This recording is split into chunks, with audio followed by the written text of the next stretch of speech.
Please welcome to Mr. B and to Mr. Sal on the mix. Mr. Sal on the mix. លោកចំណងស្រាក់ខ្មែរទាំងអស់ស្រាក់អ្វីដែលរឹកជាងគេប្រាក់ដែលរឹកជាងគេមានដែរបងស្រាក់ដែលរឹកជាងគេ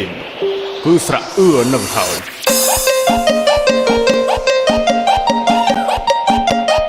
គឺស្រាក់នឹងស្រាក់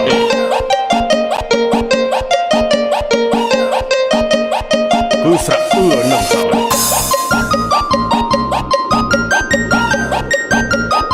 គឺស្រាក់នឹងហើយ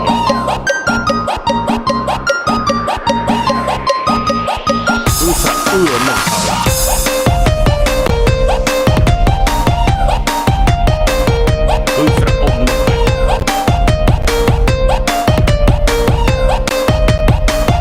គឺស្រាក់អ៊ំនឹង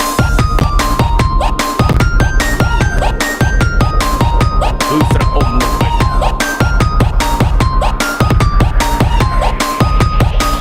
ងគឺស្រាក់អ៊ំនឹង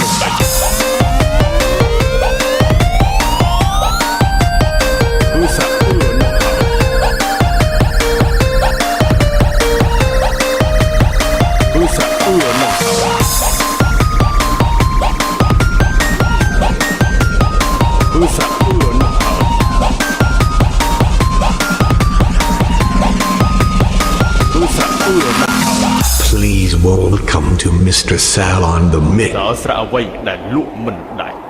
លបងដូចជាសួរជ្រៅជ្រៅណាស់ខ្ញុំដូចជាមិនយល់ទេស្រាក់ដែលលក់មិនដាច់គឺស្រាក់អេស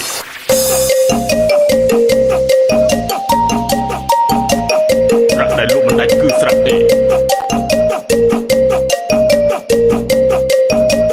ស្រាក់ដែលលក់មិនដាច់គឺស្រាក់អេស្រាក់ដែលលក់មិនដាច់គឺស្រាក់អេ